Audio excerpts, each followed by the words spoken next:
जोगिया मठ से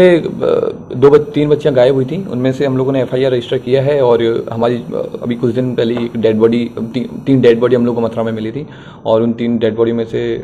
सत्यापन के लिए हम लोगों की एक टीम उनके पेरेंट्स के साथ में मथुरा गई हुई है। और वहाँ पर अभी क्योंकि वो बॉडी बहुत ज़्यादा टाइम हो गया है और गर्मी का भी टाइम है, तो अभी बॉडी काफ़ी ज़्यादा डिकम्पोज हो गई है, तो फिजिकली उनका वेरिफिकेशन करना पॉसिबल नहीं हो पा रहा है। तो हम लोगों ने इसलिए सब सारी डेड बॉडीज़ का हम लोग वहाँ पे डीएनए प्रिजर्व करेंगे ताकि जो उनके पेरेंट्स हैं उनके साथ में डीएनए का मिलान कर सकें और ये वेरीफाई हो सके कि ये जो डेड बॉडी मिली है उन्हीं बच्चों की है जो गायब हुई है। बाकी इसमें अनुसंधान में कई सारी चीज़ें हैं, जो लेटर वगैरह मिले हैं या फिर जो बच्चों के फ़ोन से जो बात हुई है तो और सीसीटीवी वगैरह उन सब पे भी हम लोग काम कर रहे हैं। और हम लोगों ने एक और चीज़ ये है कि हम लोगों ने उधर भी बात की है मथुरा में, तो मथुरा में जिस ट्रेन के आगे बच्चियाँ कटी हैं उस ट्रेन के ड्राइवर से भी बात हुई है और उस ट्रेन में जो गार्ड था उनसे भी हम लोगों ने बात की है। तो उन लोगों का भी वही चीज़ कहना है कि 3 लड़कियां थी, तीनों लड़कियां साथ में चल रही थी। फिर ट्रेन जैसी आई तो 100-150 मीटर के आसपास में तीनों बच्चियां हाथ पकड़ करके और ट्रैक के आगे आ गई और बच्चियां फिर क्योंकि बहुत स्पीड में ट्रेन थी तो रन ओवर करके और ट्रेन से कट गई है। तो कहीं भी इसमें मर्डर का और उसका मामला नहीं है, ये आत्महत्या का मामला है और इसका वहाँ के ट्रेन के ड्राइवर ने सत्यापन किया। और क्यों लड़कियों ने आत्महत्या किया इस पर अभी हम लोगों का अनुसंधान का विषय है, तो इस पर हम लोग अभी काम करेंगे। जो टेक्निकल एविडेंस जब तक मिले हैं उसमें क्या चीज़ सामने है? और टेक्निकल एविडेंस में अभी तक ये चीज़ सामने आई है कि बच्चियां गई हैं, लेकिन कैसे गई हैं, किस तरह, क्योंकि बच्चों का फ़ोन लगातार बंद था। 14 तारीख के बाद में हम लोग भी जब से कंप्लेन मिला था तो सब लोग उसको फॉलोअप कर रहे थे, तो कहीं भी बच्चियों का टेक्निकल कि बच्चे मथुरा में गई है उसका हमारे पास में अभी तक लोकेशन नहीं आ पा रहा था। सेकेंडली कि बच्चियों ने कानपुर में ही फ़ोन बंद कर दिया था, तो हम लोग अभी तक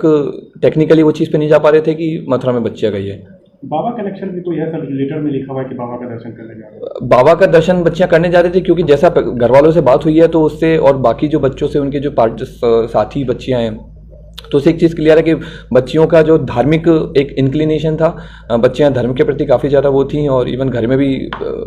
ये बच्चियां वो देखा गया था कि बच्चियों का बिहेवियर उस तरह का था। तो बाबा का नहीं, लेकिन हाँ शंकर भगवान की वो एक भक्त थी। तो अब ये चीज़ अभी तक अनुसंधान का विषय है कि बाबा कौन थे, लेकिन अभी तक हमें लग रहा है कि शायद वो शंकर भगवान को ही बाबा बोल करके एड्रेस कर रही थी। जो पेरेंट्स वगैरह से बात हुई है सर उसमें कुछ बातें? पेरेंट्स भी ज़्यादा कुछ बता नहीं रहे, लेकिन बता रहे हैं कि बच्चियाँ धार्मिक थी, बच्चियाँ धर्म को लेकर, धर्म की एक आस्था थी बच्चियों में। और जैसा बच्ची एक वीडियो भी ऑडियो भी जिसमें बच्ची बोल रही है कि आप घर वालों से बोल रही है कि 3 महीने तक हमको मत खोजना, 3 महीने तक हम रहेंगे, इधर उधर रहेंगे, धर्म के लिए रहेंगे, बाबा के पास जा रहे हैं। तो बस पेरेंट्स का भी उतना ही है, पर पेरेंट्स का भी मानना है कि धर्म को लेकर के बच्चियाँ थी।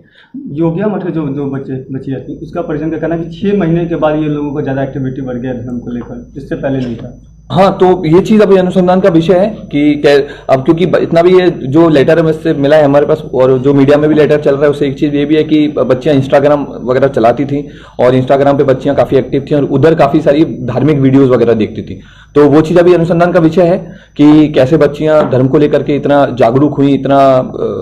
उनमें इतनी डिवोशन आया, वो सब हम लोग अनुसंधान का एविडेंस जो पेरेंट्स है उनका एलिगेशन है कि एफआईआर में काफ़ी समय लगा। हाँ, तो ये पेरेंट्स का एक जो आरोप है कि क्योंकि बच्चियां 13 तारीख को 14 तारीख को गई थी और एफआईआर 22 या 23 तारीख को की गई है, तो ये इसमें भी हम लोग जांच कर रहे हैं और अगर इसमें इस पूरी जांच में अगर कोई आदमी दोषी रहता है तो हम लोग